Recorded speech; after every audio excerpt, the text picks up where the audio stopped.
24 అధ్యాయం. మత్తయి సువార్త 24 అధ్యాయం. ఎస్ 37వ వచనం 37వ వచనం. 24, 37. నోహవు దినములు ఎలా ఉండునో మనుష్య కుమారుడు రాకడయు అలాగే ఉండును అని ఉంది కదా సార్. అవును. మళ్ళీ నోహవు దినములు 40 రాత్రులు 40 రాత్రులు వర్షం మళ్ళీ కురిపించబోతున్నాడు అలా అని కాదు, అలా రైట్. మీ ప్రశ్న నాకు అర్థమైంది. మనుష్య కుమారుడి దినాలు ఎలా ఉంటాయంటే నోవాహు దినముల వల్లే ఉండును అని చెప్పి అన్నాడు. నోవాహు దినములు ఏం చేస్తారంటే తినుచు కొనుచు అమ్ముచు కొనుచు ఉన్నారు, నారు నాటుచు కోతకు వస్తూ ఉన్నారు, ఇల్లు కడుతూ ఏం చేస్తున్నారట, పెళ్లి చేస్తున్నారట. చూద్దాం. జలప్రళయమునకు మొదటి దినములలో నోవాహు ఓడలోనికి వెళ్ళిన దినం వరకు వారు తినుచు త్రాగుచు, తింటున్నారు తాగుచున్నారు. తాగుచున్నారంటే నీళ్లు కాదు, అర్థమైందా? నీళ్ళు తాగట్లా, తినడం నీళ్ళు తాగడం ఓకే, కానీ వారు ఏం తాగుతున్నారు? మద్యం. అసలు అదేంటో తెలియనట్టు మాట్లాడతారే. మద్యం తాగుతున్నారు, తింటున్నారు, అంటే తిండికి ప్రాముఖ్యతనిచ్చారు. మొదటిగా చూద్దాం. వాటిలోనికి వెళ్ళి దినం వరకు వారు తిండికి ప్రాముఖ్యత. ఇప్పుడు చూడండి, ఫాస్ట్ ఫుడ్స్ అని, జొమాటో, ఇంకేమైనా ఉన్నాయా, టమాటా, స్విగ్గీ, రకరకాలుగా వచ్చేసాయి. అన్ని హోటల్స్ నుండి ఆర్డర్ పెట్టేసుకుంటున్నారు. తినడం విపరీతంగా పెరిగింది ఆ రోజుల్లో. ఈ రోజుల్లో కూడా బాగానే పెరిగింది. తిండికి ఎంత ప్రాముఖ్యతనిస్తున్నారంటే ప్రజలు చాలా ప్రాముఖ్యతనిస్తున్నారు. ఓకే, ఆ రోజుల్లో తింటున్నారు, దేవుని వాక్యం కన్నా కూడా తిండికి ఎక్కువ ప్రాముఖ్యత ఇచ్చారు. త్రాగుచున్నారు, మత్తు పదార్థాలు సేవిస్తున్నారు. అసలు ఈ మందుబాబులకి ఎన్ని బ్రాండ్లు తెలుసో వాటి పేర్లు మనకే తెలియదు, వాటి పేర్లు వాళ్ళకి తెలుసు. అందులో ఒక దాని పేరు మరి వింత వింత పేర్లట. తాగేటువంటి అలవాట్లు కలిగిన వారు ఎంతోమంది అన్ని దేశాల్లో, మన దేశం కదా, అన్ని దేశాల్లో. చూద్దాం. తిరుచు త్రాగుచు పెండ్లి చేసుకొనొచ్చు, పెండ్లికి ఇచ్చున్నారు. ఈలోగా ఏం జరిగింది? 39వ వచనం. జల ప్రళయం వచ్చి అందరినీ కొట్టుకొని పోయే వరకు ఎరుగకపోయిరి. ఆ ప్రళయం వచ్చేదాకా వాళ్ళకి తెలియలేదంట. తినడంలో బిజీ, తాగడంలో బిజీ, తిరగడంలో బిజీ, పెళ్ళిళ్ళు బిజీలో ఉన్నారు. అరే, ఒక జలప్రళయం రాబోతుంది, పాపాత్ములుగా జీవిస్తున్నాం, పాపక్రియలు చేస్తున్నాం, అతిక్రమాలు చేస్తున్నాం, దేవుని కోపం రాబోతుందని నోవాహు చెప్పినా పట్టించుకోలే, వినలా.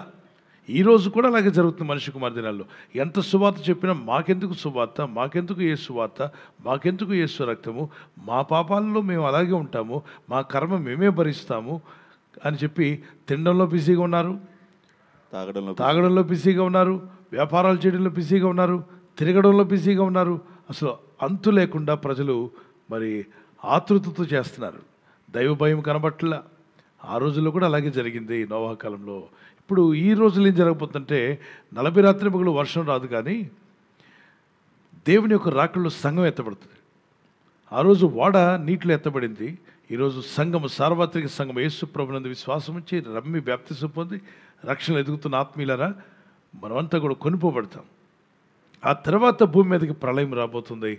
ఆ ప్రళయం ఎంత భయంకరంగా ఉండబోతుందంటే 7 సంవత్సరాల్లో మొదటి 3.5 సంవత్సరాలు శ్రమదినాలు, నెక్స్ట్ ఆ తర్వాత వచ్చే 3.5 సంవత్సరాలు మహాశ్రమ దినాలు రాబోతున్నాయి. తర్వాత తీర్పులు రాబోతున్నాయి భూమి మీద. ప్రకటన గ్రంథంలో రాయబడిన అనేక విషయాలు జరగడం అందరూ కళ్ళారా చూస్తారు. కానీ సంఘం ముందుగా కొనుక్కోబడాల్సి ఉంది. ఈ విషయాలు నేను గతంలో చెప్పాను, మీరు కావాలంటే బైబిల్లో కూడా మీరు చూడవచ్చు. God bless you. Next question here is what if they are not able to forgive others? Right. Are they not eligible to ask God? Are they not allowed to ask God for their forgiveness if they don't forgive its others? A practical question. What's happening in the world. అయితే ఈ విషయంలో నేను జవాబు చెప్తానమ్మా. How can we forgive such a person, a wicked person who abused or who did all kinds of evil against somebody else? How can we forgive? క్షమించమని ఎందుకు దేవుడు చెప్పాడు? క్షమిస్తేనే నువ్వు క్షమించబడతావని ఎందుకన్నాడు? దుష్ట పనులు చేసిన వాడిని ఎలా క్షమించాలి అసలు? That's what your question, right? అయితే వినండి. ఇప్పుడు ఎవరో మీరు చెప్పిన సంఘటనలో కొన్ని చోట్ల తేడాలు జరిగి ఉండొచ్చు. ఉదాహరణకి ఇప్పుడు ఇజ్రాయెల్లో బిడ్డలు ఎవరో మొత్తానికి టూరిస్ట్గా మన దేశానికి వచ్చారు. కర్ణాటకలో మరి హంపి అనే ప్రాంతానికి వెళ్ళినప్పుడు వాళ్ళు అక్కడ నైట్ టైము స్టార్స్ స్టేరింగ్ అని చెప్పి, స్టార్స్ని చూడాలని చెప్పి, స్టేరింగ్ ఎట్ స్టార్స్, రాత్రిపూట స్టార్లు బాగా కనబడితే పట్టణాల్లో అంతా ఏంటి స్మోకీగా ఉంటుంది కాబట్టి పల్లె గ్రామాలకు వెళ్ళినప్పుడు చక్కగా నక్షత్రాలు తేట కనిపిస్తాయని చెప్పి ఫోటోలు తీసుకోవడానికి వెళ్తున్నారు నైట్ 10 o'clockకి. అమెరికా నుండి వచ్చినటువంటి కొంతమంది, అలాగే యవనస్తులు వాళ్ళందరూ కూడా, ఇజ్రాయెల్ నుండి వచ్చినటువంటి యవనస్తులు కూడా. ఈలోగా మనవాళ్ళు మనవాళ్ళు అంటే మనం టీం కాదు, ఎక్కడో కర్ణాటకలో తెలుగు కన్నడ మాట్లాడుతున్న వాళ్ళు వాళ్ళ దగ్గర డబ్బులు ఇమ్మని డిమాండ్ చేస్తే, మేము మీకు ఎందుకు ఇవ్వాలి అనే ఒక గొడవ వచ్చింది అక్కడ. ఏదో కొద్దిగా ఇస్తే అది సరిపోదు, మాకు కావాల్సినంత ఇమ్మంటే, అసలు మీరెవరు మమ్మల్ని డబ్బులు డిమాండ్ చేస్తారేంటి, మేము టూరిస్టులం కదా, మా దగ్గర మీరు ఎందుకు డిమాండ్ చేస్తారంటే ఇంకా బలవంతం చేసి చిరిగి గాలివానగా చేసి దానికి గొడవపడి ఆ యవనస్తుల్ని పురుషుల్ని కొట్టి నదిలోకి తోసేసి కాలువలోకి తోసేశారు. కొట్టడం ఏంటి, కాలువలోకి తోసేయడం ఏంటి, ఎంత మూర్ఖత్వం అండి. తర్వాత ఆడపిల్లల్ని పాడు చేశారు. ఇది దేశానికి ఎంత అవమానం, రాష్ట్రానికి అవమానం, పైగా ఆ కుటుంబాలకు ఆ జీవితాలను ఎంత దుఃఖపరిచారు. ఒకరినైతే చావగొట్టారు, అది చనిపోవడం, ప్రాణం కూడా పోయింది. ఎంత దుర్మార్గంతో నిండిపోయింది ఈ లోకం. ఒకప్పుడు నోవా కాలంలో కూడా అలాగే ఉండేది, నేటి కాలం కూడా అలాగే మారిపోయింది. అలా ఉన్నప్పుడు బలాత్కారం పెరిగింది. Violence was increased on the land and God so the violence is too much on this land. Then God said I'm going to close this generation, I will remove అన్నాడు. అదే జరుగుతుంది nowadays also. That's what happening now. See that Genesis chapter 6 verse 2 and 3 మనం చదువుతున్నప్పుడు verse 5 చదువుతుంది. Chapter 6 verse 5. ఆదికాండము 6వ అధ్యాయం 5వ వచనం. నరుల చెడుతనం, జంతువులు కాదు, పక్షులు కాదు, నరుల చెడుతనం భూమి మీద గొప్పదనియు వారి హృదయం యొక్క తలంపుల్లోని ఆ ఊహంతయు ఎల్లప్పుడూ కేవలము చెడ్డదనియు యెహోవా చూచాడు. 2వ వచనంలోకి వెళ్ళండి. తాము 2వ వచనం అన్నాను, 6 2వ వచనం. దేవుని కుమారులు 3వ వచనం కూడా చదువుదాం. 3వ వచనం. అప్పుడు యెహోవా ఆత్మ, నా ఆత్మ నరులతో ఎల్లప్పుడూ వాదించదు, వారు తమ అక్రమ విషయంలో నరమాతులై ఉన్నారు, ఆయనను వారి దినములు 120 అగునని ఏండ్లగునని చెప్పాడు. తర్వాత 4వ వచనం కూడా చదువుదాం. ఆ దినములలో నెఫిలీలు వారు భూమి మీద నుండిరి, తర్వాతనూ ఉండిరి. దేవుని కుమారులు నరుల కుమార్తెలతో పోయినప్పుడు వారికి పిల్లలు కలిగిన పూర్వకాలమందు పేరు పొందినటువంటి సూర్యులు వీరేనని, ఆ రోజు 6 దినాల్లో జరిగినటువంటి కీడు ఎంత భయంకరమైనటువంటి అపవిత్రత జరిగిందో దేవుడు వివరించాడు. 5వ వచనంలోకి వచ్చినప్పుడు దాని వివరాలు చెప్పాడు. 6వ వచనంలోకి వెళ్ళినప్పుడు ఏమన్నాడు చూద్దాం. 6వ వచనం. తాను భూమి మీద నరులను చేసినందుకు యెహోవా సంతాపం నొందెను. మరలా చూద్దాం. తాను భూమి మీద నరులను, మనుషులను చేసినందుకు యెహోవా అంటే దేవుడు సంతాపము నొంది తన హృదయంలో నొచ్చుకొనెను. ఎవరిని చేసినందుకు బాధపడ్డాడు దేవుడు? నరులనా జంతువులనా? నరులను. అక్కడ జంతువులను చేసినందుకు దేవుడు బాధపడలా, ఆకాశ పక్షులను చేసినందుకు బాధపడలా. ఎవరిని చేసినందుకు బాధపడ్డాట? నరులను శ్రేష్టమైన వారిగా చేశాడు. కానీ నరులు బుద్ధిహీనులై అపవాదితో కూడా కలిసి దుర్మార్గ పనులను చేస్తున్నారు. అపవిత్రమైన పనులు, దౌర్జన్యమైన పనులు, ఇట్టి క్రియలు చేయవారిని దేవుడు విడిచిపెట్టాడు నాన్న. అయితే వినాలి, ఒక టీచర్ తప్పు చేస్తే అందరు టీచర్లు తప్పు చేసినట్టేనా? కాదే. అలాగే ఒక బుట్టలో 2 టమాటాలు పాడైపోతే బుట్టలో ఉన్న టమాటాలన్నీ పాడైపోయినట్టేనా? కాదండి. కాదు. ఇప్పుడు వాళ్ళు చేశారు, ఆ కన్నడ తెలుగు మాట్లాడుతున్నటువంటి ఆ 3 మూర్ఖులు చేసినటువంటి పని. వాళ్ళు తాట తీస్తాడు, ఊరుకోరు, గవర్నమెంట్ కూడా ఊరుకోరు. ఎందుకంటే ఇజ్రాయేలు వాళ్ళని తాకారు కాబట్టి ఇజ్రాయెల్ గవర్నమెంట్ మంచి ఒత్తిడి చేస్తుంది. మీరు వాళ్ళని అప్పగిస్తారా, మేము వచ్చి పట్టుకెళ్ళిపోవాలంటారు. ఎవరు? ఇజ్రాయెల్. మేము ఫ్లైట్ వేసుకుని వచ్చి వాడి ఇంటి వాళ్ళందరూ పట్టుకెళ్ళిపోతామంటారు. మన గవర్నమెంట్ ప్రామిస్ చేసి మేము ఖచ్చితంగా వాళ్ళంతా తెలుస్తాం, కోర్టు మనం నిలబెడతాం, వాళ్ళకి తగిన శిక్ష పడేలా చేస్తామని సీఎం గారు మాట్లాడారు. మరి ఆ రాష్ట్రంలో ఉన్నటువంటి అధికారులు మాట్లాడారు. మన సెంట్రల్ గవర్నమెంట్ వారు కూడా మాట్లాడారు. ఈ దేశానికి భయంకరమైన అవమానం కదా. అందుకే విదేశాల్లో ఉన్నప్పుడు is it safe for women to travel in India అంటే నో ఇట్స్ నాట్ సేఫ్ అని ఎక్కువ మంది కామెంట్స్ పెడుతున్నారు. మనం మన దేశంలో ఎంతోమంది సేఫ్గా బతుకుతున్నాం. కానీ బయట దేశాల వాళ్ళకు భయం పుట్టించాడు. అంటే మన వాళ్ళు చేసిన దుష్ట పనులు దేశమంతా వెళ్ళిపోయాయి. మనలో కొట్టిన ఏం అవదులేని ప్రపంచమంతా వెళ్ళిపోతుంది. ఇండియా అంటే ఏంటి, లేడీస్కి సేఫ్ కాదో అనే వార్త ప్రబలిపోయింది. ఇప్పుడే కాదు, చాలా సంవత్సరాల క్రితం నేను చూశాను ఆ విషయం. ఇంకా పెరిగిపోతుంది అది. వీళ్ళు జరిగినవన్నీ కూడా ఇంటర్నెట్లో వెళ్తున్నాయి. ప్రపంచం అంతా ఇప్పుడు ఓపెన్ మార్కెట్, ప్రపంచం అందరికీ తెలిసి ఎక్కడ చీమ చిటుకుమన్న ప్రపంచానికి తెలిసిపోతుంది. ఇంకా వార్తల్లోకి రానివి ఎన్నో ఉన్నాయి, మనుషులకు తెలియనివి ఎన్నో ఉన్నాయి. ఇటువంటి మూర్ఖమైన పనులు చేస్తున్నప్పుడు వాళ్ళని ఎలా క్షమించాలి? అసలు మీ దేవుడు క్షమించమన్నాడు కదా, అక్కడ ఏమైనా పాడు చేసి వచ్చి క్షమించంటే క్షమించేస్తాడని.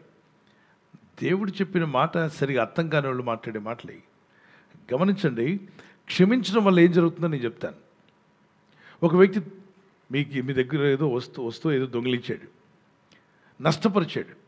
తర్వాత సారీ సార్ అన్నాడు, సారీ అనలేదు కూడా, కానీ మిమ్మల్ని క్షమించమని దేవుడు అంటున్నాడు. ఇప్పుడు మీరు అతన్ని క్షమించాలా వద్దా చెప్పండి? మీకు నష్టం చేశాడు అతను, మీరు క్షమించాలా వద్దా? క్షమించబుద్ధి కాదు, ఎందుకంటే నష్టపరిచాడు, కీడు చేశాడు. వాడిని మనం క్షమించేదేంటి? నిజమే, మానవ మెజర్మెంట్తో, మానవ యొక్క ఆలోచన విధానంతో చూస్తే క్షమించాల్సిన అవసరం లేదు. మరి దేవుని యొక్క వాక్య ప్రకారం చూస్తే క్షమించు అన్నాడు. ఇక్కడ వినండి, క్షమించకపోతే ఏమవుతుంది, క్షమిస్తే ఏమవుతుంది? మీరు క్షమిస్తే మీరు క్షమించబడతారు అన్నాడు. ఓకే, ఇప్పుడు ఆ వ్యక్తి, మీకు కీడు చేసిన వ్యక్తి మీకు గుర్తొస్తాడా రాదా? త్వరగా చెప్పాలి. గుర్తొస్తాడా? కూర్చున్నప్పుడు గుర్తొస్తాడు, నిలబడినప్పుడు గుర్తొస్తాడు, నడిచేటప్పుడు గుర్తొస్తాడు, టిఫిన్ చేస్తుంటే గుర్తొస్తాడు, భోజనం చేస్తుంటే గుర్తొస్తాడు, ఫంక్షన్కి వెళ్తే గుర్తొస్తాడు. అంటే ఆడిని మోసుకొని తిరుగుతున్నాం. ఆడేమో చేశాడో ఒక 10 నిమిషాల్లో లేకపోతే అరగంటలో తప్పు చేసి నష్టపరిచాడు. వాడిని జీవితాంతం ఏం చేస్తున్నాం మనం? గుర్తుపెట్టుకుంటున్నా. ఆడిని మొయ్యాలా మనం? గట్టిగా చెప్పండి. లేదు. ఇప్పుడు మీకు శత్రువులు గుర్తొస్తారు చూడండి. ఎవరెవరిని మీరు క్షమించలేదో గుర్తొచ్చారో వాళ్ళు మీకు ఎవరో కొందరు వ్యతిరేకంగా మాట్లాడారు, కొందరు మిమ్మల్ని బాధ కలిగించారు, కొందరు అవమానపరిచారు, కొందరు మీకు కీడు చేశారు, మీ మీద బెదిరింపు మాటలు మాట్లాడారు, మిమ్మల్ని హేళన చేశారు. ఇప్పుడు మీకు గుర్తొచ్చారా లేదా? నిజం చెప్పండి. గుర్తొచ్చిన వాళ్ళు చేయి చూపించండి. వాళ్ళు గుర్తొస్తూ ఉంటారు. వాళ్ళు మోసుకొని తిరగాల్సిన బాధ్యత మనకుందా? లేదు. క్షమించడం వల్ల ఏమవుతుందంటే వాళ్ళు మన మైండ్లో వెళ్ళిపోతారు. వాళ్ళు మనం మోసుకొని తిరగాల్సిన అవసరం లేదు. మనం ప్రశాంతంగా ఉండాలనుకున్నప్పుడు ఇతరులు ఏం చేయాలి? క్షమించాలి. అప్పుడు నువ్వు పీస్ ఆఫ్ మైండ్తో ఉంటావు. నీ మైండ్ ఇక వాళ్ళు నీ మైండ్లోకి రారు, క్షమించేసావు. కానీ కీడు చేసాడు వాడిని వదిలిపెట్టాడు దేవుడు, వాడికి తగిన శిక్ష రాబోతుంది. కాన్సిక్వెన్సెస్ ఫర్ ఎవ్రీ సిన్ అన్నాడు. ప్రతి పాపానికి కాన్సిక్వెన్సెస్ అనేవి ఉంటాయి. ఖచ్చితంగా ఆ వ్యక్తి దాన్ని భరించి తీరాల్సిందే. కర్మఫలం అంటారు కదా, రైట్. వాడు కూడా పశ్చాత్తాపడి దేవుని దగ్గర ప్రాధాయపడి వేడుకున్నట్లయితే ఆయన కరుణిస్తే భూమి మీద వానికి ఇవ్వాల్సిన శిక్ష ఇచ్చి కరుణించవచ్చు. ఆత్మను కరుణిస్తాడేమో కానీ భూమి మీద తన శిక్షను దేవుడు అమలుపరిచే అవకాశం ఉంది. ఒకవేళ ఆ పశ్చాత్తాపం యొక్క మెజర్మెంట్స్ ఎలా ఉన్నాయో దేవునికి తెలుసు, కానీ మనకు తెలియదు. కానీ మీరు ఎవరైనా అన్యాయం చేసినప్పుడు దానికి చట్టాలు పెట్టాడు దేవుడు. అన్యాయం చేస్తే మీ మనసులో బాధ లేకుండా ఉండడానికి, మీ మనసు ప్రశాంతంగా ఉండడానికి క్షమించేయండి, కానీ చట్టానికి అప్పగించవచ్చు. మీరు చట్టానికి అప్పగించవచ్చు. అధికారులు పెట్టారు, చట్టాన్ని పెట్టాడు దేవుడే, గవర్నమెంట్స్ నియమించింది. ఓకేనమ్మా? ప్రపంచంలో కోర్టులన్నింటిలో ఎక్కువగా బైబిల్లో ఉన్నటువంటి ధర్మశాస్త్రంలో ఉన్న విషయాలను బట్టే ఎక్కువ కోర్టు చట్టాలు నియమించబడ్డాయి. ప్రపంచంలో అనేక కోర్టుల్లో వారు తీర్పులు తీసేటప్పుడు ఆ కోర్టు ఈ నష్టానికి ఎంత శిక్ష వేయాలి, దీనికి ఎంత శిక్ష వేయాలి అన్నది కూడా బైబిల్లోని తీసుకున్నవి ఎక్కువ ఉన్నాయి. ఓకే, దేవుని స్తోత్రం కలుగుతాం. ఓకే, కనుక దేవుడు చెప్పాడుగా ఏమని, ఇద్దరు కొట్లాడుతున్నప్పుడు అవతలి వాడు వాడి ప్రాణం తీస్తే వాడి ప్రాణానికి ప్రాణం అన్నాడు. కంటికి కన్ను, పంటికి పన్ను, ధర్మశాస్త్ర ప్రకారంగా. కొత్త నిబంధనలకు వచ్చినప్పుడు దేవుడు ఆ శిక్షను భరించాడు కాబట్టి ఆ కృపనిస్తున్నాడు. రక్షణ పొందాలని నిజమైన పశ్చాత్తాపంతో వచ్చి మళ్ళా తిరిగి చేస్తాన్నాడు కాదు, కావాలని చేస్తాన్నాడు కాదు. అయ్యా పొరపాటుని ఈ పాప బతుకుతున్నాను, ఈ పాప ఊబిలో పడిపోయాను, ఈ చీకటి మార్గంలో ఉన్నాను, నన్ను విడిపించమని వాడు నిజమైన పశ్చాత్తాపంతో ఆయన పాదసన్నిధికి వెళ్తే క్షమాపణ దొరుకుతుంది. కానీ భూమి మీద వాడు పడాల్సిన మచ్చలు వాడికి ఉంటాయి. కనుక దేవుడు న్యాయవంతుడు, యథార్థవంతుడు. ఇప్పుడు క్షమించమని చెప్పింది మనం వాళ్ళని మోసుకొని తిరగకుండా ఉండడానికి. క్షమించి వదిలేస్తే ఆ దరిద్రం వదిలిపోయింది, ఇక వాళ్ళు మన మనసులోకి రారు. మనం ప్రశాంతంగా ఉండాలిగా. మీరు ప్రశాంతంగా ఉండడానికి క్షమించండి. చెప్పండి. మేము ప్రశాంతంగా ఉండడానికి. క్షమించకపోతే ఆ వ్యక్తి గుర్తొస్తున్నప్పుడు అంతా మీకు స్ట్రెస్ లెవెల్స్ ఏమవుతాయి? పెరిగిపోతాయి. బీపీ ఏమవుతుంది? పెరుగుతుంది. దీనివల్ల నష్టం ఎవరికి? మనకే. మీ దేహానికి నష్టం కలుగుతుంది. మీ మనస్సు, మీ దేహం అంతా కూడా ప్రభావానికి గురై, చూడండి, బాగా కోపం వచ్చినప్పుడు మీ పెదాలు అటు ఇటు కదిలిపోయాయి. విపరీతం కోపం వచ్చినప్పుడు అరిచి కేకలేసినప్పుడు మీ చేతులు వణుకొచ్చిందా? మాట్లాడండి. అనుభవం వాళ్ళు చేయొద్దండి. వాడు కొంచెం నా మాట కూడా తడబడిందా? అవును. విపరీతమైన పీక్ లెవెల్స్కి వెళ్ళి కేకలేసి అరిచినప్పుడు మీ దేహంలో మార్పును చూసినట్టు చేయొద్దండి. అది కంటిన్యూగా కొడితే శాల్తీ ఖాళీ ఉండరు ఇంకా. అంటే అప్పటికే బీపీ లెవెల్స్ పెరిగిపోయాయి అనమాట. విపరీతమైన కోపం కేకలు అరిచినప్పుడు మీరు బీపీ చెక్ చేసుకోండి, ఉండాల్సిన దానికంటే ఎక్కువ వెళ్ళిపోద్ది. అలా కంటిన్యూ అయిందనుకోండి ప్రాణమైపోద్ది. మనం బతికి ఉండాలిగా భూమి మీద. కాబట్టి ప్రభు క్షమించినప్పుడు నువ్వు క్షమించబడతావు, తండ్రి క్షమిస్తున్నాడు. ఆ వ్యక్తికి ఇవ్వాల్సిన బడితి పూజ ఉంటుంది. దేవుడు అంత ఈజీగా వదిలేడు.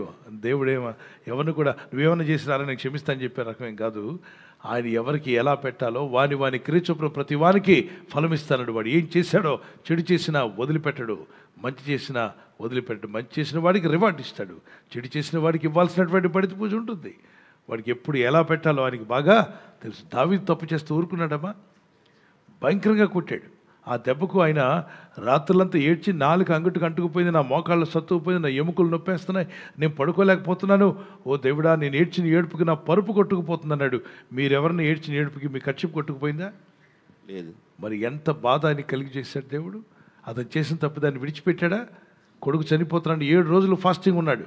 దేవుడు కరుణించలా, ప్రార్థన అంగీకరించలా. ఇంతకుముందు అయితే యుద్ధానికి ఎక్కడికి వెళ్ళాలని చిటుక్కుమని ప్రార్థన చేస్తే దేవుడు జవాబు ఇచ్చేవాడు. దావీదును అటెళ్ళొద్దు, ఇటు నుండి వెళ్ళు అని చెప్పేవాడు. 7 రోజులు ఉపాసం ఉన్న అసలు జవాబే రాలే. ఏంటి దేవా జవాబు రాలేదంటే, నువ్వు చేసిన పాపం అలాంటిది, చేసిందంతా చేసి వచ్చి క్షమించుము, బిడ్డను బతికించంటావా, నీకు ఆ నొప్పి ఏంటో తెలియాలరా అన్నాడు. అని ఆ నొప్పి 7 రోజులు ఉపవాసం ఉండిన, భోంచేయకుండా కూర్చున్న దేవుడు జవాబు ఇవ్వకుండా బిడ్డ చనిపోయిన తర్వాత బుద్ధి చెప్పాడు, ఇంకెప్పుడు కూడా ఇలాంటి వేషాలు వేయొద్దని. సో దేవుడు నమ్మదగినవాడు, న్యాయవంతుడు. ఆయన ఈ లోక కోర్టులో వదిలేసినా పై కోర్టు మాత్రం వదిలిపెట్టదు. దానికి గాడ్ బ్లెస్ యూ.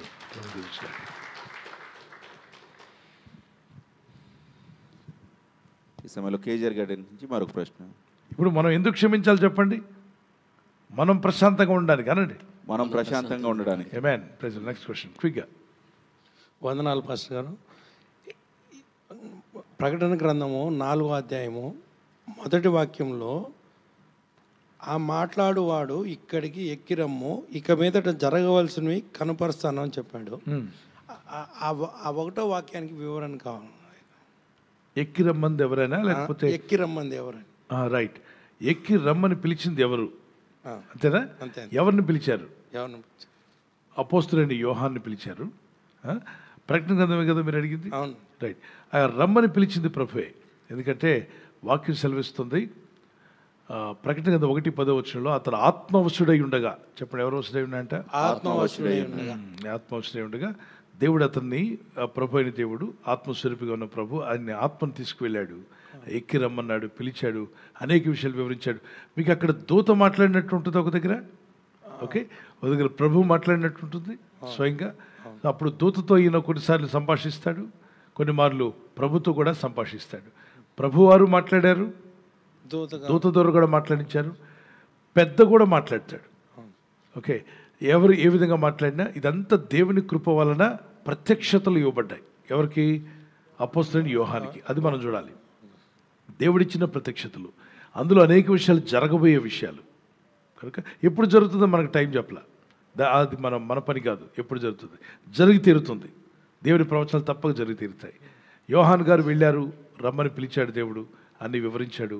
ఆ తర్వాత ఆయన మళ్ళా ఆత్మలో దిగిరాగా తన దేహంలో ఆత్మ ప్రవేశించినప్పుడు ఆ విషయాలన్నీ రాశాడు. Okay, God bless you. Praise the lord.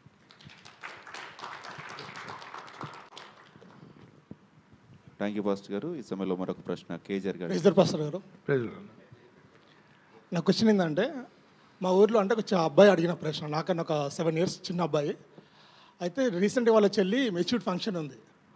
అయితే అక్కడ ఉన్న బ్రదర్ అయితే ఉన్న పాస్టర్ ఉన్నాడు, తను ఉండి ఇటువంటి ఫంక్షన్ చేస్తే నేను మీ దగ్గరికి రాను, మీరు నా చర్చికి రాకండి, ఇటువంటివి చేయకూడదు, ఎందుకు చేయాలి ఇటువంటివి అనేసి వాళ్ళ కుటుంబంతో కొద్దిగా ర్యాష్గా మాట్లాడాను అనేసి అన్నాడు. అంటే వివరించి చెప్పాల్సిన పోయి ర్యాష్గా మాట్లాడారు.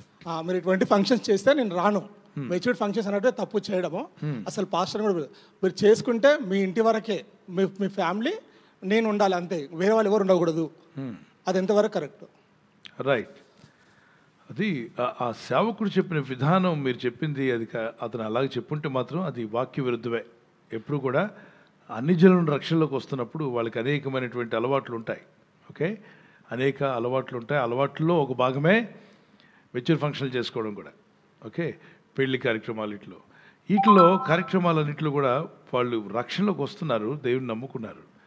దేవుని ప్రేమతో వారిని హెచ్చరించాలి తప్ప, చెప్పాలి తప్ప, మీరు రావద్దు, ఎలాంటి ప్రోగ్రామ్ చేస్తే మీ చర్చికి నేను రాను, మీరు నా చర్చికి రావద్దు, నేను మీ ఇంటికి రాను, కావాలంటే మానేయండి, ఇది వాక్య విరుద్ధం. అలా మాట్లాడకూడదు. ఏ సేవకుడు కూడా ఎలా మాట్లాడాలి చూడండి.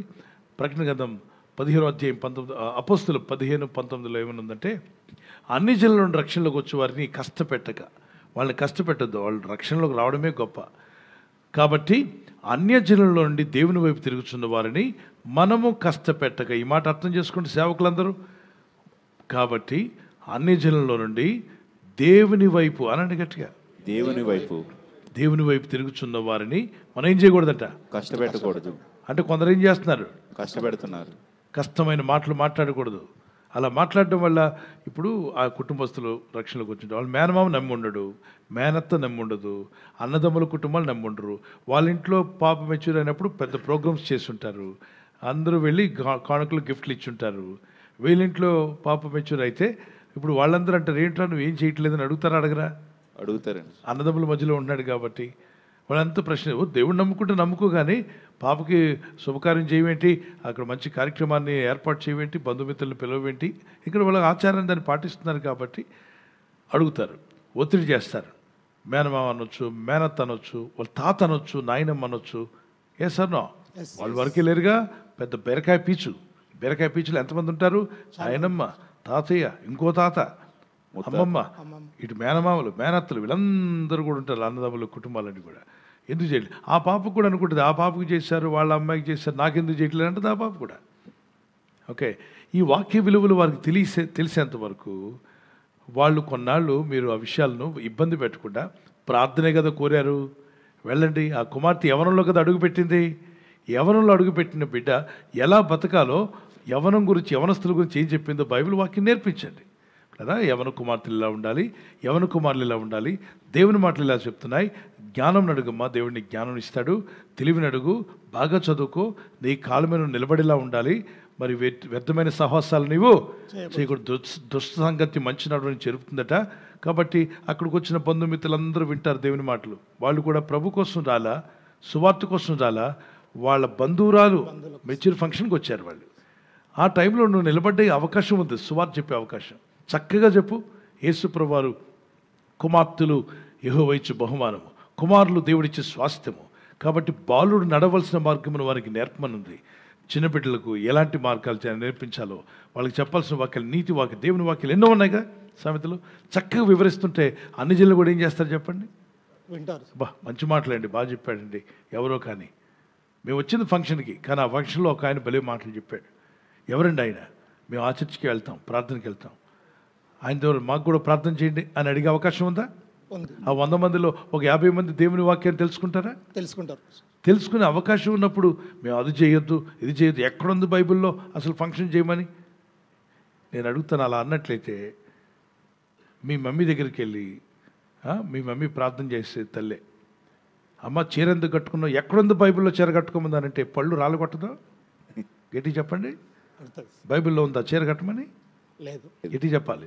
బైక్ నోటి దగ్గర పెట్టి లేదు. కోల్గేట్ పేస్ట్ వాడమనుందా? లేదు. ఎందుకు వాడుతున్నారు మరి? ఉదయకాలం పేస్ట్ బ్రష్ మీద పెట్టండి రానుందా? లేదే. మొబైల్ ఫోన్ వాడమనుందా? లేదు. ప్యాంటు షర్ట్ ఇలాగ వేసుకోమనుందా? లేదు. బట్టలతో ధరించుకోమన్నాడు. ఒరిజినల్గా ధరించుకోవాలంటే తోలు చర్మం ధరించుకోవాలి. ఆదామ పాపం చేసినందుకు ఎక్కడ తెచ్చుకుంటాం తోలు చర్మం? ఉన్న బట్టలు కొనుక్కోవడానికి కష్టమైపోతుంది. ఇంకా లెదర్ డ్రెస్ ఎక్కడ కొనుక్కొచ్చుకుంటావు? కనుక ప్రతిదాన్ని పట్టి చూడొద్దు. అన్ని జనులు వస్తున్నారు, వాళ్ళని కష్టపెడతావు ఎందుకు? వాళ్ళని ప్రార్థనలోకి రానివు.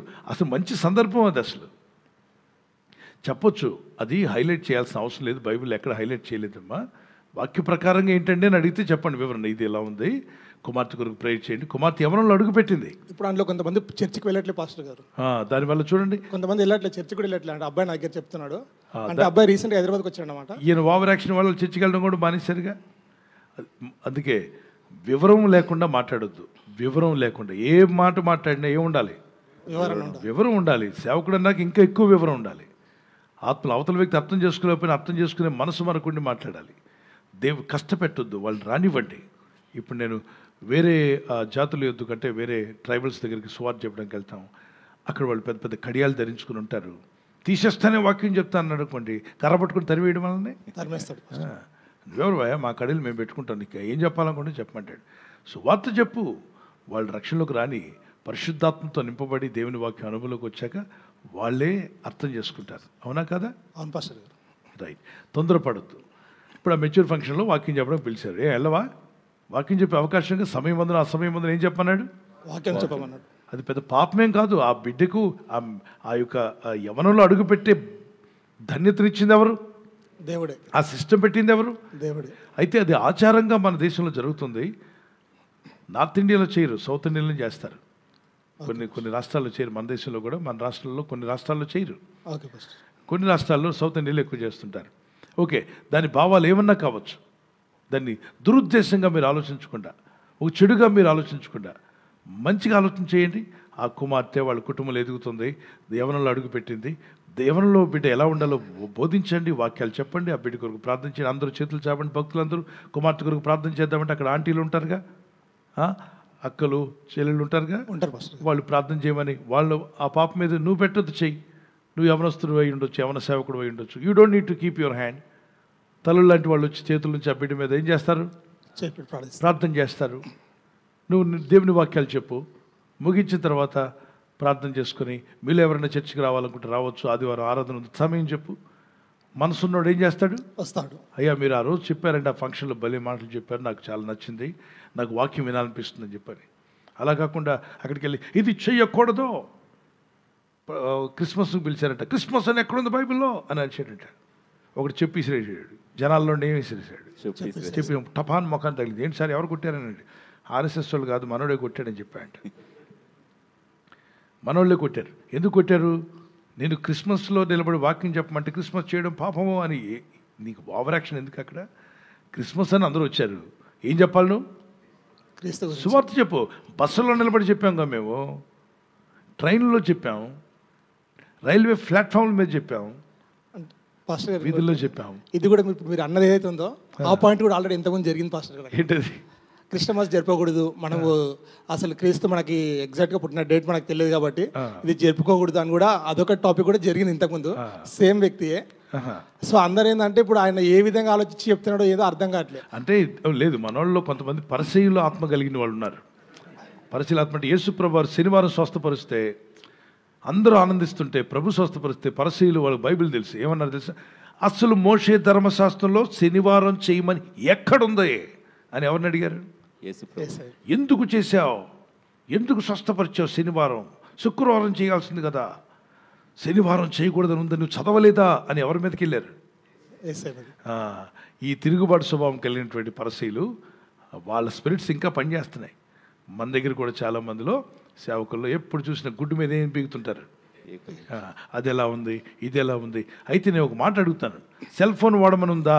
లేదు. మొబైల్ ఫోన్ వాడమనుందా? లేదు. ముందు అది పారేయమనండి. అది పారేసిన తర్వాత ఇంకా బైబిల్లో ఉన్నట్టుగా పాటించమనండి.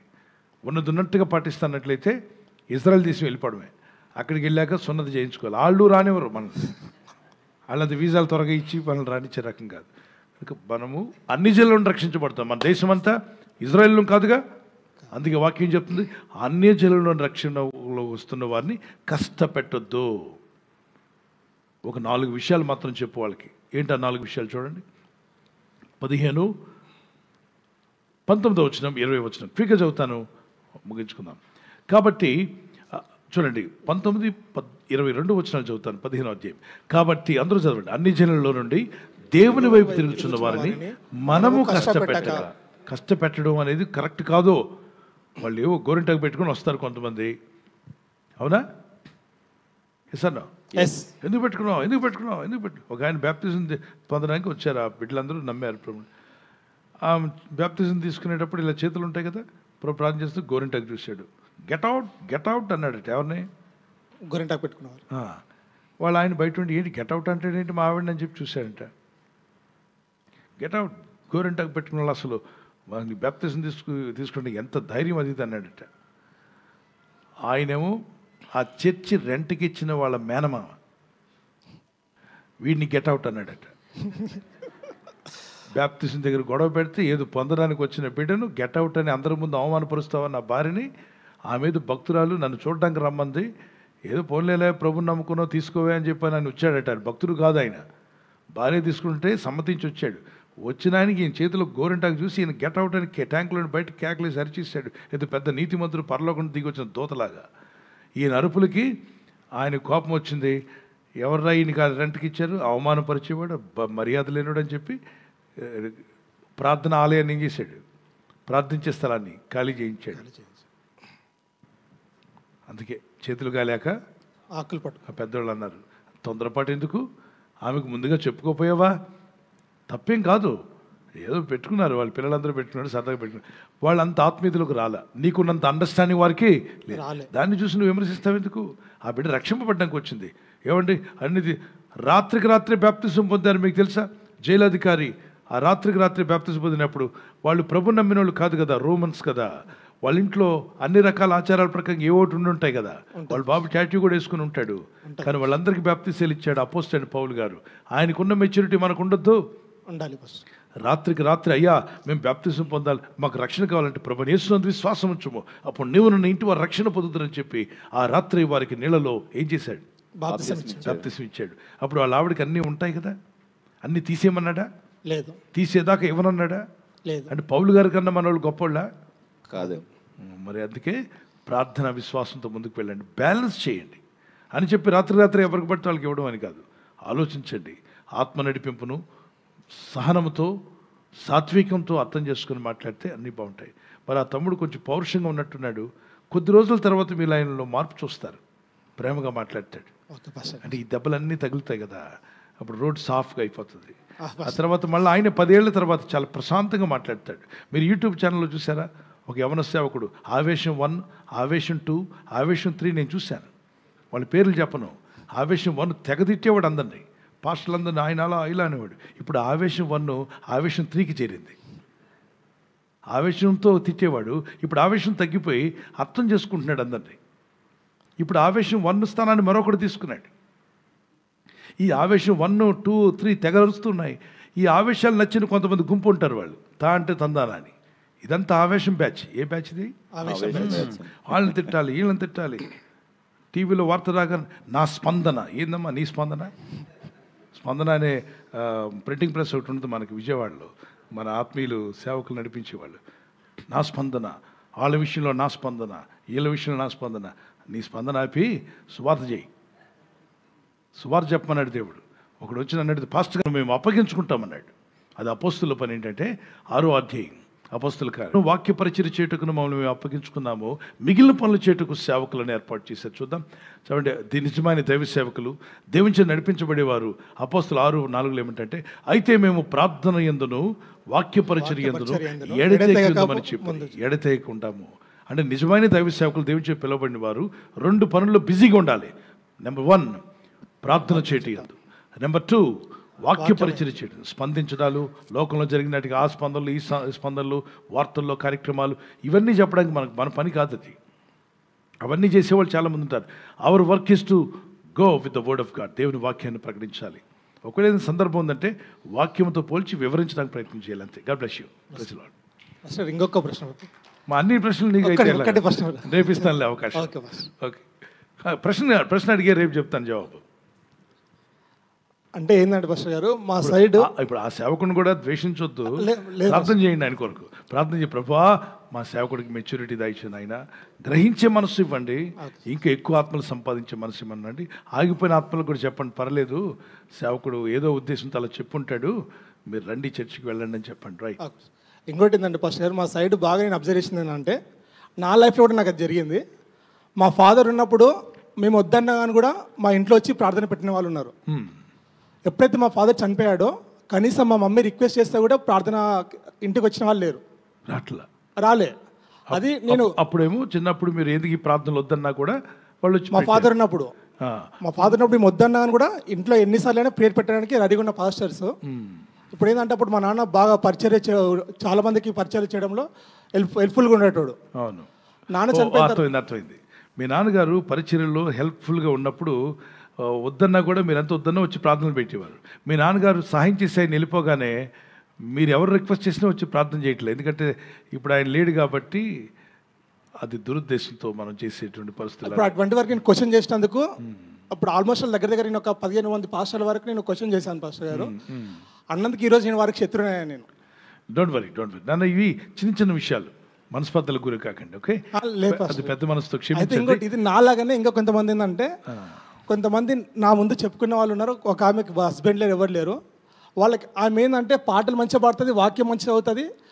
ఉన్న ఫ్యాక్ట్ చెప్పాలంటే ఫస్ట్ నాకన్నా ఆమె 10 ఇంతలు రెట్టింపు ఆమె భక్తురాలు. నేను ఒప్పుకుంటాను, నేను భక్తురాలు. అటువంటి ఆమె ఎవ్వరు లేరు ఆమెకు. అటువంటిది పాస్టర్ గారు ఆమె వాక్యం చదువుతున్నా కానీ పాట పాడుతున్నా కానీ ముందుకు వస్తే ఒక పల్లవి అంతవరకే, పల్లవి చరణం. మిగతా వాళ్ళు ఎవరైనా డబ్బున్న వాళ్ళు వస్తే మాత్రం వాళ్ళు ఎంత పాట మొత్తం పాడినా యాక్సెప్టెన్స్ ఇస్తున్నాడు. 2 పాటలు పాడినా పర్లేదు. ఎస్ఎన్ పాస్టర్ గారు క్వశ్చన్ చేస్తే ఆనంద్ మనం అట్లా చేయకూడదు, ఆమెకు తెలియదా అంటే ఈమెకు తెలిసినంత ఆమెకు తెలియదు అని చెప్పేసి నేను క్వశ్చన్ చేశాను వాళ్ళని. రైట్, ఇవి నా అండర్స్టాండింగ్ మెచ్యూరిటీ లెవెల్స్ తక్కువ ఉన్నప్పుడు ఇలాంటివి జరుగుతుంటాయి. ఓకే, మనం ఎవరిని తప్పు పట్టద్దు, కానీ ఇక్కడ అర్థం చేసుకుందాం ఏంటంటే మెచ్యూరిటీ లెవెల్స్ పెరిగాయి అనుకోండి, అర్థం చేసుకో. తను అడిగిన మాట తను ప్రాక్టికల్గా ఎదుర్కొన్నాడు కాబట్టి చెప్తున్నాడు. ఇది 1వ తరగతిలో అండర్స్టాండింగ్ ఎలా ఉంటుంది నాన్న చెప్పండి? 1వ తరగతిలో అండర్స్టాండింగ్ ఎలా ఉంటుంది మీరు చెప్పండి? తక్కువగా ఉంటుందండి. తక్కువ ఉంటుంది. 2వ తరగతిలో ఇంకొంచెం. 10వ తరగతిలో కొంచెం మైక్ ఆన్ చేయండి. పెరుగుతుందండి. 10వ తరగతిలో స్టూడెంట్స్ టీనేజ్ వాళ్ళ అండర్స్టాండింగ్ ఎలా ఉంటుంది? మాక్సిమం అర్థం చేసుకున్నాను, అండర్స్టాండింగ్ వరకు ఉంటుంది. టీనేజ్లో ఆవేశం ఎక్కువ ఉంటుంది. ఆవేశం ఎక్కువ ఉంటుంది ఫస్ట్. యంగ్ ఒక 30 వచ్చాక ఆవేశం తగ్గుతుంది, కొద్దిగా ఆవేశం ముఖం పడుతుంది. అప్పుడు కొంతమందికి తగ్గదు. తగ్గదు. కొంతమందికి 60 వచ్చినా తగ్గదు ఆవేశం, అయోమయాలన్నమాట. కొందరికి ప్రతి 10 సంవత్సరాలకి అండర్స్టాండింగ్ మారుతుంది. ఒక సైకాలజీ ఏంటంటే 10 సంవత్సరాలకి అండర్స్టాండింగ్లో మార్పులు వచ్చేస్తాయంట. ఎవరైతే కఠినంగా ఉండి వ్యతిరేకంగా మాట్లాడిన వాళ్ళు కూడా 10 సంవత్సరాల తర్వాత మళ్ళీ వాళ్ళు తేడాగా మాట్లాడతారు. ఏంటి ఇంత ఆవేశపరుడుగా మాట్లాడంటే దెబ్బలు తగిలాయి అనమాట. మధ్యలో అర్థం చేసుకున్నాడు, పాఠాలు నేర్చుకున్నాడు. ఈ పాఠాలు నేర్చుకునేలోగా ఇది వీళ్ళ వల్ల ఎంతోమంది నష్టపోతుంటారు. నీలాంటి వాళ్ళు ఎంతోమంది గాయపరచబడ్డం అడిగితే వాళ్ళు. అందువల్లనే సేవకులందరూ కూడా పరిశుద్ధాత్మ నడిపింపు కలిగి ఉండడం మంచిది. ఆత్మదేవుడు ఎప్పుడు అందరినీ అర్థం చేసుకుంటాడు. పరిశుద్ధాత్ముడు పేతురు గారి ఇంట్లో అక్కడ పేతురు గారు వాక్యం చెప్తుంటే అన్ని జనులందరి మీదకి దిగి వచ్చాయంట పరిశుద్ధాత్మ. అన్ని జనులందరికంటే అన్నీ ఉండుంటాయి వాళ్ళ చేతుల్లోనే. ఆయన దిగి వచ్చాడుగా. ఆయనకి అడ్డం లేనప్పుడు మనకేంటి? ఆయనే వచ్చి వాళ్ళని మార్చుకున్నాడుగా. సో విశ్వాసంతో ముందుకు వెళ్దాం. ఎదుగుతున్నప్పుడు మొక్క ఒకేసారి ఫలాలు రావు. ఫలం ఉంటేనే నేను అట్లా కాదు, ఎదగాలి. కొన్ని మొక్కలు నెమ్మదిగా ఎదుగుతాయి, కొన్ని మొక్కలు నిదానంగా ఎదుగుతాయి, కొన్ని త్వరగా ఎదుగుతాయి. కాబట్టి అన్నింటినీ ఒకేలా చూడకుండా ఆత్మీయంగా బోధించని మాట్లాడి ఈ వచ్చిన చదివి కంప్లీట్ చేద్దాం. నువ్వు అడిగిన దానికి అన్ని జనులను వచ్చేవారు కష్టపెట్టద్దు. అయితే మేము 19:6 వచ్చిన 15వ అధ్యాయం 19 చదివాం. 20 వచనం. విగ్రహ సంబంధమైన అపవిత్రతను, జారత్వమును, గొంతు పిసికి చంపిన దానిని, రక్తమును విసర్జించుటకు వారికి పత్రిక రాసి పంపవలనని నా అభిప్రాయం. ఎన్ని విషయాలు చెప్పాడు? విగ్రహ సంబంధమైన అపవిత్రత వద్దన్నాడు, ఆ తర్వాత జారత్వం వద్దన్నాడు, గొంతు పిసి చంపిన దాన్ని వద్దన్నాడు, రక్తము తినొద్దన్నాడు. రక్తం వండుకొని తింటారు, తినొద్దు, అది మంచిది కాదు ఆరోగ్యానికి. గొంతు పిసి చంపిన దాని అంటే దాన్ని కట్ చేసి రక్తం పోవాలి భూమిలోకి. అంటే ప్రతి జీవిలో దాని ప్రాణం రక్తంలో ఉంటుంది కాబట్టి రక్తం మనం తినకూడదు. ఒకవేళ గొంతు పిసి చంపితే రక్తం లోపల ఉండిపోద్ది కాబట్టి దాన్ని తొలగించుకోండి. తర్వాత విగ్రహ సంబంధమైన అపవిత్రతకు దూరంగా ఉండమన్నాడు. ఇంతకంటే ఎక్కువగా కష్టపెట్టొద్దు. వాళ్ళని ప్రార్థనలోకి రానివ్వండి. గోరిండుగా పెట్టుకొని వచ్చారో లేకపోతే తలకు డై కొట్టుకొని వచ్చారో, అయినా వ్యక్తిగతంగా వాళ్ళు ఏదో డ్రెస్ వేసుకొని వచ్చి ఉంటారు. వాళ్ళు ప్రేయర్ చేయనివ్వండి, ప్రభుతో కనెక్ట్ అవ్వనివ్వండి, వాళ్ళు దేవునితో నడవనివ్వండి. ఆ తర్వాత ఎదిగినప్పుడు విషయాలు గ్రహించుకుంటారు, అర్థం చేసుకుంటారు, ఆత్మ నడిపింపుకు లోబడతారు. Okay, God bless you. Praise the Lord.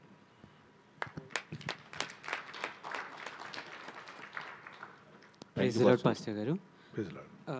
తిమోతికి రాసిన 2వ పత్రిక 6వ వచనంలో, నా హస్త నిక్షేపణం వలన నీకు కలిగిన దేవుని కృపావరము ప్రజ్వలింపజేయవలని నీకు జ్ఞాపకం చేయుచున్నాను. ఇక్కడ అపోస్తలుడైన పౌలు ఏం చెప్తున్నారంటే, చేతుల నుంచి ప్రార్థించాను తిమోతి, అప్పుడు నీకు కృపావరం దేవుడిచ్చాడు. దాన్ని ప్రజ్వలింప చేయాలి. బ్లో మనం ఊతాం. ఇప్పుడు పొయ్యి ఉంది, అన్ని పొయ్యిలు ఆరిపోయి ఉన్నాయి. ఆరిపోయిన పొయ్యిలో మనం వంట చేసుకోలేము కదా. అప్పుడు మనకేం కావాలి? ఇప్పుడు నిప్పు కావాలి. నిప్పు తీసుకొచ్చి అందరూ వంటకు రెడీగా ఉన్నారు కదా, నిప్పు లేదు నాకు నిప్పు లేదండి, మా పొయ్యి ఎలగలేదని చెప్పి అంటున్నారు. అప్పుడు ఒక అతని దగ్గర నిప్పు ఉంది. ఏం చేయాలి? అతను చిన్న నిప్పు అంటించి, అయ్యా నీ పొయ్యి నీకు ఆ నిప్పు పెరిగేలా చూసుకోమని చెప్పి పక్క పొయ్యి దగ్గరికి వెళ్తాడు, అక్కడ అంటిస్తాడు. ఇప్పుడు నా పొయ్యిలో నిప్పు లేదు, వంట అవ్వట్లేదు, కానీ అతను వచ్చి చిన్న నిప్పు ఇచ్చాడు. ఇప్పుడు దాన్ని నేనేం చేయాలి? ప్రజ్వలింపజేయాలి. ప్రజ్వలింపజేయాలంటే ఏం చేసేవాళ్ళు? ఊదురు కొట్టడంతో ఏం చేసేవాళ్ళు? మన ఊదేవారు. అవునా? ఎంతమంది గుర్తుంది? ఆ ఊదేటప్పుడు అని ఊదేవనుకో ఉన్నదేమైపోద్ది. ఆవేశం లేకుండా ఆవేశం పక్కన పెట్టి, మీకు అనుభవం ఉందిగా, జాగ్రత్తగా ఊదాలి. తొందరపాటు ఊదితే ఏమవుద్ది? పుష్కునవద్ది. అలాగే దేవుడు మనకిచ్చిన వరాల్ని ఆవేశంతో వాడకుండా ప్రజ్వలించేలాగా ప్రార్థనతో, విశ్వాసంతో, భక్తితో దాన్ని వాడడానికి ప్రయత్నం చేస్తుంటే అది అలా చిన్న నిప్పుగా ఉండదు, అది అలా పెద్ద ఫ్లేమ్స్గా మారి అభిషేకం ఇంక్రీజ్ అయ్యి నిన్ను దేవుడు వాడుకుంటూ అనేకులు వాడుకునేలా, అనేకులు రక్షింపబడేలాగా, నువ్వు దీవించబడి ఇతరులకు దీవెనకరంగా దేవుడు మార్చుకుంటాడు. అందుకే పౌలు అంటున్నాడు, తిమోతి నేను ప్రార్థన చేసినప్పుడు నీలో దేవుడు కృపావరం పెట్టాడు, అది నీలోకి వచ్చింది, నాకు ఇంకా వరం లేదు అంటూ ఉండదు.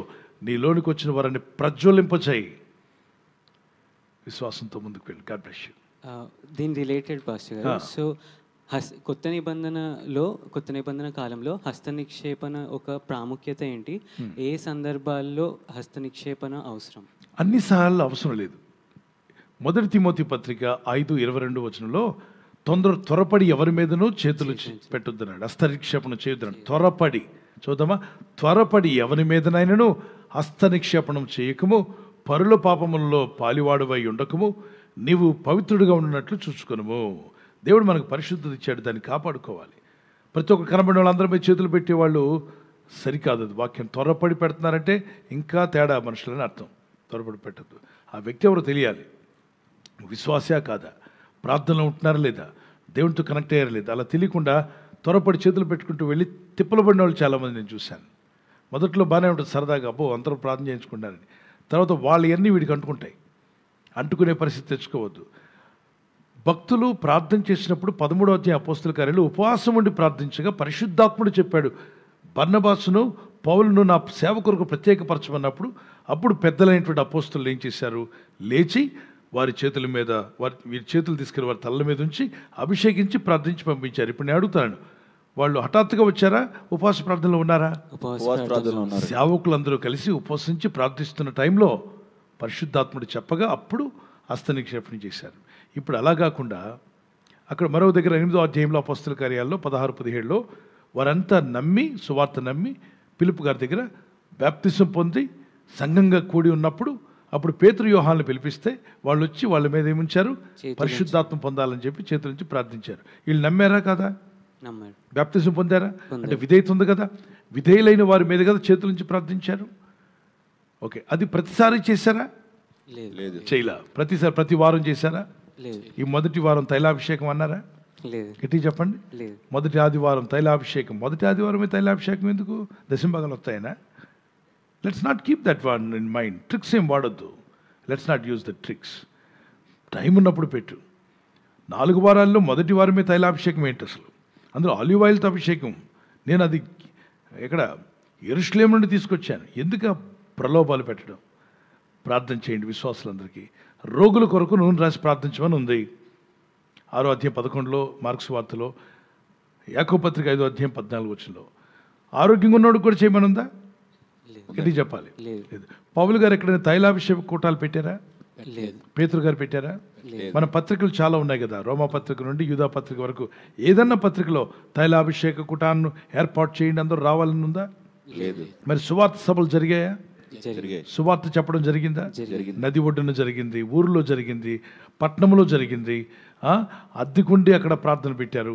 సువార్త సభలు ఆ రోజు జరిగాయి, ఈ రోజు జరిగాయి. అందుకే అపోస్తుల కార్యాలు 28 అధ్యాయాలు 28 సార్లు చదవండి. చదివినప్పుడు మీకు ఏమర్థమవుతుందంటే అపోస్తుల కార్యాల్లో జరిగిన వాటికి ఎక్కడ ఆమెను ఉండదు లాస్ట్ వరకు. అపోస్తుల కార్యాల్లో ప్రభు జరిగించి ఇంకా కొనసాగుతూనే ఉండాలి. ప్రభు రాకడలో సంఘం ఎత్తబడేంత వరకు. ఓకే, అందుకే అపోస్తల కార్యం 28 అధ్యాయాలు మీకు ఏం కనిపించదు? గట్టి చెప్పండి. ఎందుకు కనబడదు? కొనసాగుతూ అది కొనసాగుతూ ఉండాలి. దేవుడైన ప్రభు సువార్త ప్రకటించడం, ఆత్మలు రక్షించడం, సంఘాలు కట్టడం, ఇదంతా బైబిల్లో ఉంది. కానీ ప్రతిసారి తైలం రాస్తాం రండి మరి తైలాభిషేకం, మేము ఇచ్చిన తైలాభిషేకం తీసుకెళ్ళి కొబ్బరి చెట్టుకు రాస్తే మగ కొబ్బరి చెట్టు కాయలు కాసిందంట. మగ కొబ్బరి చెట్టు ఏం కాసింది? కొబ్బరికాయలు. ఎన్నాళ్ళుగా అది పుట్టినప్పుడు నుండి ఆ చెట్టు అసలు కాయలు కాలేదట. కాబట్టి పిల్లరా, మరి నాకున్న తైలాభిషేకం, అభిషేకం అంత గొప్పది పిల్లరా. ఆ అభిషేకం అంటే హైలైట్ చేస్తున్నాను అనమాట. అమాయకుల మనసులోకి హైలైట్ చేసి మగ కొబ్బరి చెట్టు కాయలు కాసిందంటే అర్థం చేసుకోండి పిల్లరా. ఇన్ని కొబ్బరికాయలు తెచ్చాడు ఆయన నాకు. మగ కొబ్బరి చెట్టు కాయలు కాయడం అంటే నా తైలాభిషేకం ఎంత బలమైందని దేనికి హైలైట్ చేస్తున్నావు అక్కడ? యేసుక్రీస్తుని కాదు, దేవుని వాక్యమును కాదు, నువ్వు నీ మీద ఏదో అభిషేకం ఉన్నట్టు, దానిలో ఏదో పవర్ ఉన్నట్టుగా దాన్ని హైలైట్ చేసుకుంటున్నావు. మరి అది తీసుకెళ్ళి ఒక ఆయన ఆ అయ్యగారు తైలాభిషేకం తీసుకెళ్ళి దున్నపోతుకి ఇస్తే దున్నపోతు ఈనిందా? ఎద్దు ఈనింది, దున్నపోతు పాలు ఇచ్చింది అని చెప్తారా? లేదు. ఎందుకు ఆ తొందరపాటు మాటలు? ఆ సాక్ష్యాలు చెప్పించమంటే అమాయకులు విశ్వాసులైన వారు మేలు పొందినప్పుడు ప్రభు నాకు మేలు చేశాడండి, దైవజనులు ప్రార్థించారు, నాకు స్వస్థ కలిగింది, విడుదల కలిగింది. ఆ రోజు ప్రార్థన బయటికి వచ్చినప్పుడు ప్రభు నన్ను స్వస్థపరిచాడు, విడిపించాడు, యేసునామములో ప్రార్థించగా నాకు స్వస్థ కలిగింది అన్నప్పుడు మహిమ ఎవరికి వెళ్ళింది? దేవునికి. ఆ సేవకుడు పేరు కూడా చెప్తారు. ఆ మీటింగ్కి వెళ్ళాం, అదే ఆయన మహిమ తీసేసుకునేదే కాదు. దైవసేవకుడు ఆ స్వస్థపడిందని చెప్పగానే ఏం చెప్తాడు దైవసేవకుడు? దేవానికి స్తోత్రం అని చెప్తున్నాడు. ఆయన దగ్గర స్తోత్రాలు తీసుకోవట్లా, నన్ను స్తుతించమని అడగట్లా. విశ్వాసులు చెప్పినప్పుడు ఆ మీటింగ్కి వెళ్ళారు కాబట్టి చెప్తారు, స్తుతించి దేవుని కనపరుస్తున్నాం అంతే తప్ప మనం దాన్ని నెమ్మదిగా మార్చి, నేను ప్రార్థన చేస్తుండగా టీవీ స్క్రీన్ పట్టుకుంటే హీలింగ్ వచ్చింది, నా షర్ట్ పట్టుకుంటే హీలింగ్ వచ్చింది, నా ప్యాంట్ పట్టుకుంటే హీలింగ్ వచ్చింది, అటువంటి మాటలు చెప్పి ప్రజలను దేవునికి దూరం చేయొద్దు. ఎప్పుడు కూడా మనుషులను వస్తువుల వైపు కాదు, దేవుని వైపు తిప్పండి. దేవుని వైపు తిప్పండి. God bless you.